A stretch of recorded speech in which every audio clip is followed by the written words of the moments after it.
Hello everyone, स्वागत है आप सभी का।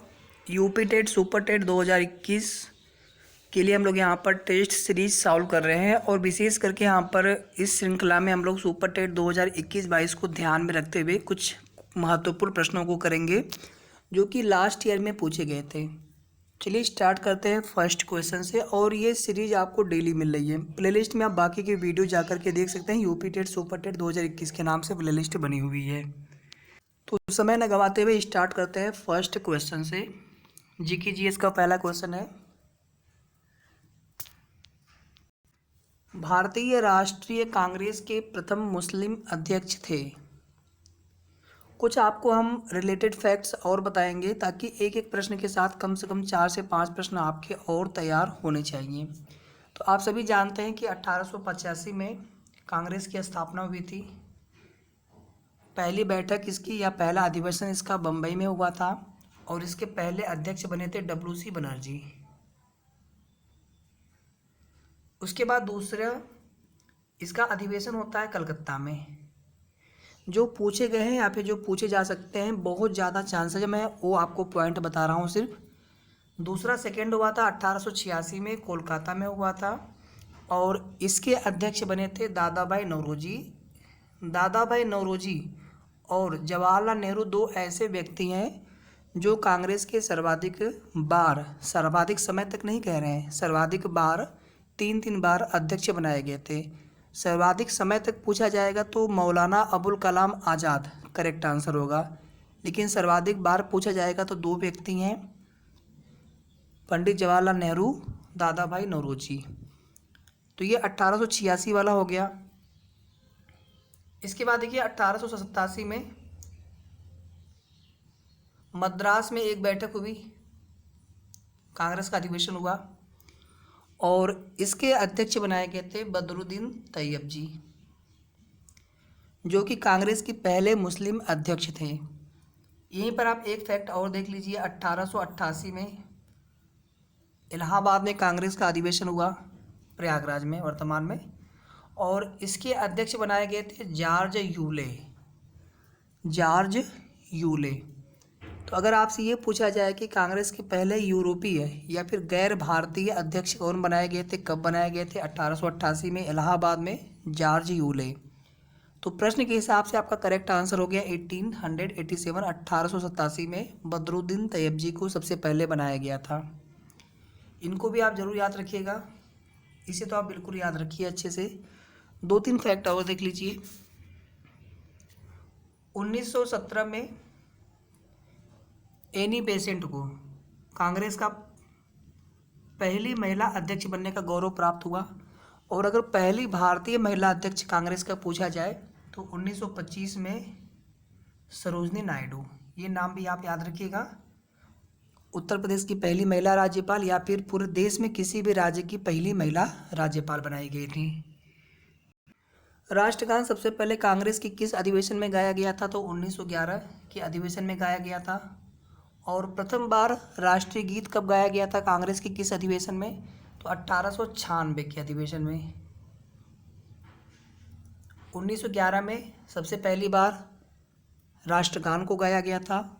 1896 में सबसे पहली बार राष्ट्रगीत को गाया गया था। 1907 में कांग्रेस का एक अधिवेशन होता है सूरत में, जिसमें कांग्रेस में फूट पड़ जाती है, नरम दल और गरम दल अलग अलग हो जाते हैं। फिर इसी कांग्रेस के गरम दल को वापस नरम दल के साथ शामिल कर लिया जाता है और उसमें मुस्लिम लीग भी शामिल होता है। 1916 के लखनऊ अधिवेशन में ये अधिवेशन बहुत महत्वपूर्ण है, बहुत बार पूछा गया है परीक्षाओं में। इसको हम लखनऊ पैक्ट के नाम से भी जानते हैं, लखनऊ पैक्ट के नाम से भी जानते हैं। 1916 में अधिवेशन लखनऊ में हुआ था कांग्रेस का, जिसमें नरम दल, गरम दल और मुस्लिम लीग सभी एक साथ यहाँ पे उनके अधिवेशन हुए थे। तो मेरे हिसाब से इतने फैक्ट आपको हमने बता दिए कांग्रेस के अधिवेशन से संबंधित। आगे भी महत्वपूर्ण प्रश्न मिलते रहेंगे, लेकिन जितने पॉइंट्स हमने आपको बताए हैं यहाँ से एक प्रश्न आना ही आना है। आप किसी भी एग्जाम्स की तैयारी कर रहे हो, यहाँ पे तो हम लोग विशेष करके सुपर टेट 2021-22 की बात कर रहे हैं। तो इसके बाद हम लोग चलेंगे नेक्स्ट क्वेश्चन पे। साइमन कमीशन के विरुद्ध प्रदर्शन में लाठीचार्ज से लगी चोटों से किस नेता की मृत्यु हुई थी? तो ये प्रश्न बहुत आसान है, लाला लाजपत राय। थोड़ा सा कुछ फैक्ट आप और देख लीजिए। साइमन कमीशन का निर्माण कब किया गया था, अगर आपसे पूछा गया क्वेश्चन है तो 1927 में।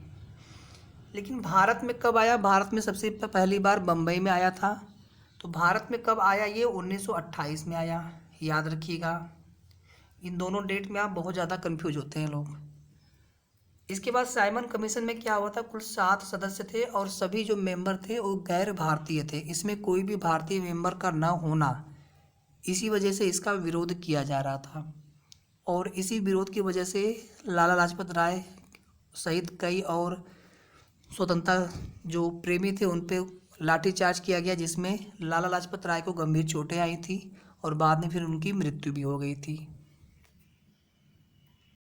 अगला प्रश्न है, अब आप देख लीजिए पेपर का लेवल, और आने वाले सुपर टेट एग्जाम में पेपर का लेवल और भी अच्छा रह सकता है। तो आप ये मत सोचिएगा कि पेपर का लेवल ज़्यादा या फिर हम ज़्यादा आपको फैक्ट बता रहे हैं, हो सकता है उससे भी ज़्यादा।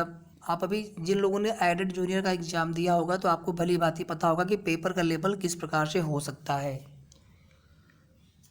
धन विधेयक या फिर जब वित्त विधेयक की बात की जाए तो याद रखिएगा ये विधेयक सिर्फ और सिर्फ लोकसभा में ही लाया जाता है। लोकसभा से पारित होने के पश्चात इसको राज्यसभा में भेजा जाता है। राज्यसभा इसे अस्वीकार नहीं कर सकती। हाँ, संशोधन के लिए कह सकते हैं और अधिकतम जो है इसे 14 दिन तक अपने पास रोक करके रख सकते हैं। इतना फैक्ट क्लियर होगा। 2-3 महत्वपूर्ण फैक्ट, बहुत महत्वपूर्ण फैक्ट, उसे आप ध्यान से सुन लीजिए। कोई विधेयक धन विधेयक है कि नहीं है, इसका निर्णय कौन करता है? लोकसभा अध्यक्ष। ठीक है, इसको आप जानते रहिए। वर्तमान लोकसभा अध्यक्ष 17वीं लोकसभा चल रही है और इसके अध्यक्ष ओम बिरला जी हैं। पहले महिला लोकसभा अध्यक्ष मीरा कुमार जी बनाई गई थी। दूसरे आप लोग बताइए कमेंट करके, जो पहले लोकसभा अध्यक्ष हैं, कई बार ये एग्जाम में पूछ लिया गया है। अभी यूपी पुलिस कांस्टेबल का देख लीजिए, और भी कुछ यूपी पीएससी की परीक्षाओं में पूछे गए थे, तो इसे भी आप बिल्कुल जानते रहिए अच्छे से। अनुच्छेद 110 में धन विधेयक का वर्णन है। धन विधेयक को लोकसभा में प्रस्तुत करने से पूर्व राष्ट्रपति की अनुमति आवश्यक होती है, इसको भी आप जानते रहिए। निर्णय कौन करता है कोई विधेयक धन विधेयक है कि नहीं है? लोकसभा अध्यक्ष। लेकिन अनुमति किसकी पूर्व अनुमति के बिना नहीं प्रस्तुत कर सकते हैं आप? तो राष्ट्रपति। प्रश्न बहुत तरह से पूछा जाता है, थोड़ा सा प्रश्नों की प्रकृति को भी समझते चलिए। एक प्रश्न इस प्रकार से बनता है कि लोकसभा और राज्यसभा के संयुक्त अधिवेशनों को बुलाता कौन है? राष्ट्रपति बुलाते हैं। अध्यक्षता कौन करता है? लोकसभा अध्यक्ष। अभी इस बार एडेड जूनियर में एक प्रश्न आया था जिसमें ये पूछा गया था कि कोई भी जो सदस्य है लोकसभा का, उसकी अयोग्यता पर निर्णय कौन लेता है? 90% लोगों ने राष्ट्रपति टिक करके आ गए थे, जबकि वहाँ पर करेक्ट आंसर था लोकसभा अध्यक्ष निर्णय करते हैं। ठीक है, तो कुछ ऐसे प्रश्न हैं जहाँ पे कन्फ्यूजन बहुत ज़्यादा होता है, तो उन्हें आप ध्यानपूर्वक चाहें तो आप एक नोट्स बना सकते हैं। कोई भी प्रश्न आपको यहाँ से गलत नहीं मिलेंगे, ये बात आप बिल्कुल निश्चिंत रहिएगा। कभी अगर गलती से कोई त्रुटि अगर हो भी गई तो हम नेक्स्ट वीडियो में उसको ज़रूर सुधार लेंगे, लेकिन ऐसा होगा नहीं, ऐसा मौका हम देंगे नहीं। तो जो भी बिल्कुल फैक्चुअल चीज़ें होंगी आपको मैं वो सही सही बताते चलूँगा। अब हम लोग चलेंगे नेक्स्ट वीडियो पर। माफ़ी चाहूँगा, नेक्स्ट प्रश्न पे कहना चाहिए था। प्रायद्वीपीय भारत का सबसे दक्षिणी बिंदु कन्याकुमारी स्थित है। अब ये प्रश्न देखिए थोड़ा सा टेक्निकल टाइप का पूछ दिया था। ये आपका हो गया अर्थ, ये हो गया 0 डिग्री रेखा, या इसी को बोलते हैं 0 डिग्री अक्षांश। ये आपकी देशांतर रेखाएं होती हैं, जिसमें 0 डिग्री देशांतर रेखा जो कि लंदन के ग्रीनविच नामक स्थान से गुजरती है, प्रधान मध्याह्न रेखा उसको कहते हैं। भारत की जो माध्य समय रेखा है 82.5 डिग्री, इलाहाबाद के नैनी और मिर्ज़ापुर से होके गुजरती है। कुल 5 राज्यों से होके गुजरती है। कर्क रेखा 8 राज्यों से होके गुजरती है। ये प्रश्न हम कराएंगे और ऑलरेडी हमने पिछले प्रैक्टिस सेट्स में करा चुके हैं, उन राज्यों के नाम भी हम बता चुके हैं बहुत बढ़िया ट्रिक से आपको।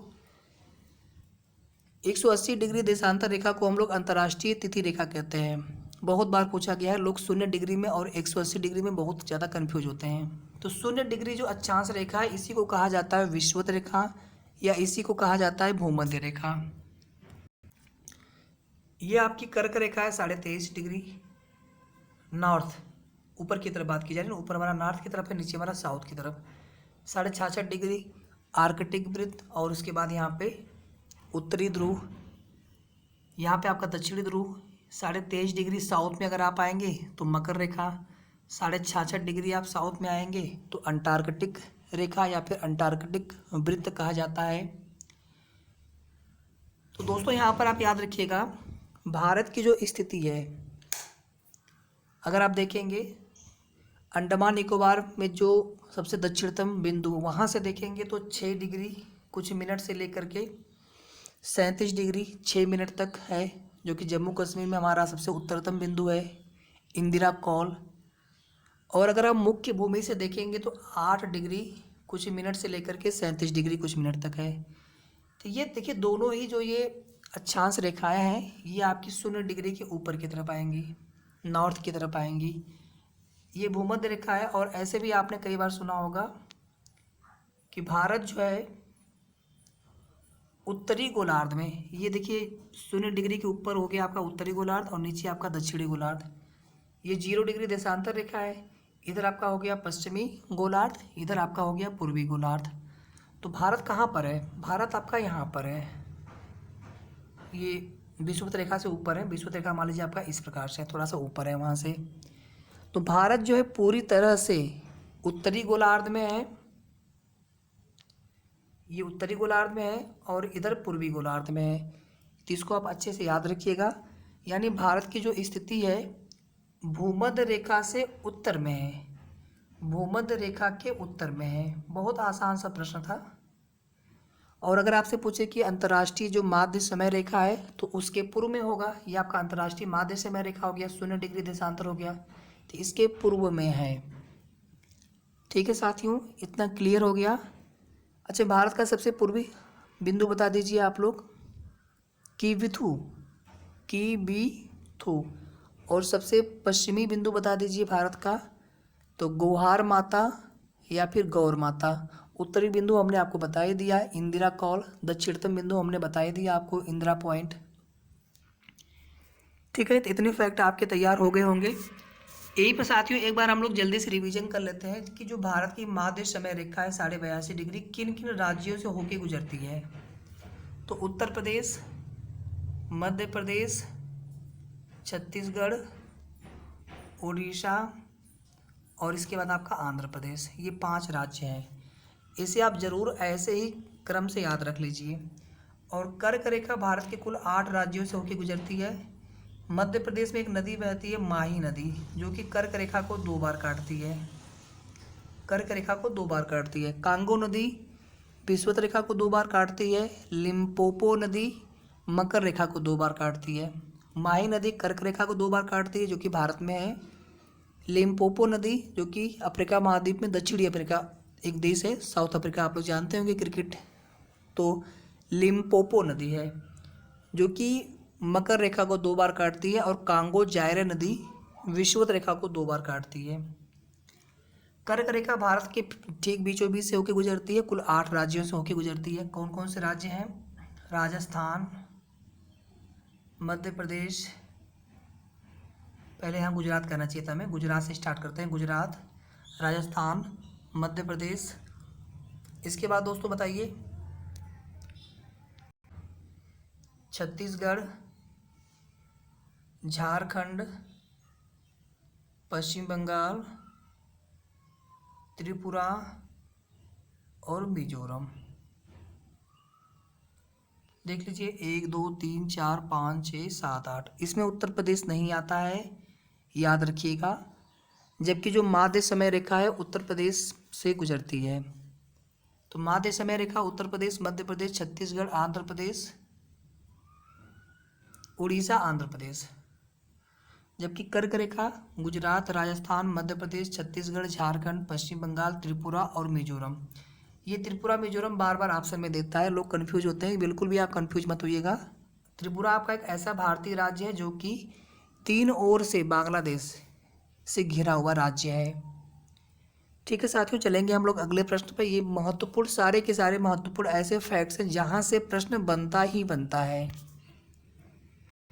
अगला प्रश्न है आपका जो कि दर्रा से संबंधित है। और जब से जम्मू कश्मीर राज्य, जम्मू कश्मीर और लद्दाख 2 केंद्र शासित प्रदेशों में डिवाइड किया गया है, तब से दर्रे भी अलग अलग हो गए हैं। जोजिला, बुर्जिल, पीर पंजाल, रोहतांग, सिप किला, बाड़ालाचा, नीतिला, मानाला, नाथुला, जलेपला, बोमडिला, तुजू दर्रा है एक। ये सभी प्रश्न बहुत बार पूछे जा रहे हैं। दर्रे से एक प्रश्न लग रहा है आने की 100% चांस है, आना ही आना है। तो एक तो आपका हो गया नाथुला और दूसरा आपका हो गया जलेपला। इसको आप अभी तुरंत यहीं पे एकदम याद कर लीजिए अच्छे से, ताकि आपका कम से कम ये 2 आपके बिल्कुल तैयार हो जाने चाहिए। ये जो दोनों दर्रे हैं आपके सिक्किम राज्य में हैं, नाथुला, जलेपला। इसे आप तुरंत याद कर लीजिए अभी बिल्कुल। बाकी दर्रों की चर्चा हम आगे करेंगे। ठीक है दोस्तों, अरुणाचल प्रदेश में देख लीजिए कौन कौन से दर्रे हैं। यांग याप, बोमडिला, कुछ महत्वपूर्ण आप याद रख लीजिए, बाकी हम दर्रों की चर्चा करेंगे विस्तार से। असम का आपको याद रखना नहीं है, मेघालय का आपको याद रखना नहीं है। इसके अलावा आपको उत्तराखंड, हिमाचल प्रदेश, एक मणिपुर का है तुजू दर्रा, ये कई बार पूछा गया है। तुजू दर्रा है मणिपुर का, इसको भी आप याद रख लीजिए यहीं पर। उत्तराखंड में नीतिला, मानाला, हिमाचल प्रदेश में सीप किला, बाड़ालाचा, रोहतांग। ठीक है, तो चर्चा करते रहेंगे हम लोग आगे, लेकिन जितनी दर्रे आपको हमने यहाँ पे बताई इनको आप बिल्कुल एज इट इज इसी तरह से याद रख लीजिए। चलते हैं नेक्स्ट प्रश्न पे। भारत में, अब आप देख लीजिए प्रश्नों का लेवल। भारत में गरीबी का आकलन किस आधार पर किया जाता है? ये दोनों गलत हैं। आप देखेंगे जो लकड़ावाला समिति आया था, फिर फाइनली जो सुरेश तेंदुलकर समिति आई थी, जिन्होंने परिवार के उपभोग व्यय को आधार बनाया था। लकड़ावाला समिति आए थे, पहले कैलोरी को बनाया गया था आधार, कितनी कैलोरी खपत ग्रामीण क्षेत्रों के लिए, कितने कैलोरी खपत शहरी क्षेत्रों के लिए। फिर बाद में उपभोग व्यय को आधार बनाया गया। प्रति व्यक्ति आय, ये तो विकसित देशों में इसको आधार बनाया जाता है। ऐसा नहीं कि हमारे यहाँ इसको देखा नहीं जाता, हमारे यहाँ भी इसको देखा जाता है। लेकिन अगर प्रश्न में अगर आपसे गरीबी का आकलन किस आधार पर किया जाता है, अगर ये प्रश्न है, तो यहाँ पर आपका पहला वाला ऑप्शन बिल्कुल करेक्ट आंसर होगा। याद रखिएगा, कन्फ्यूज मत होइएगा इस प्रश्न में। अगला प्रश्न देख लीजिए, और इस प्रश्न को लेकर के बहुत विवाद रहा। इनमें से भारत की संविधान सभा के पहले अध्यक्ष कौन बनाए गए थे? अब यहाँ पे देखेंगे आप दोनों लोगों का ही नाम शामिल है, तो कृपया करके एक बार आप लोग कमेंट करके बताएं, हम जानना चाहते हैं कि आप लोग क्या इसका आंसर करते हैं। अब देखिए, जो कांग्रेस, माफ़ी चाहूँगा, संविधान सभा का जब गठन किया गया था, किस योजना के तहत किया गया था आप लोग बता सकते हैं? कैबिनेट योजना के तहत संविधान सभा का गठन किया गया था 1946 में। और इसकी जो पहली बैठक हुई थी 9 दिसंबर, इसकी दूसरी बैठक हुई थी 11 दिसंबर, तीसरी बैठक हुई थी 13 दिसंबर। ये आपको तीनों याद रखने हैं। 13 दिसंबर इसलिए महत्वपूर्ण है कि इसी दिन पंडित जवाहरलाल नेहरू ने उद्देशिका प्रस्ताव को लाया था इन्होंने, और वही उद्देशिका आगे चल करके हमारे संविधान का प्रीएम्बल बना, प्रस्तावना बना।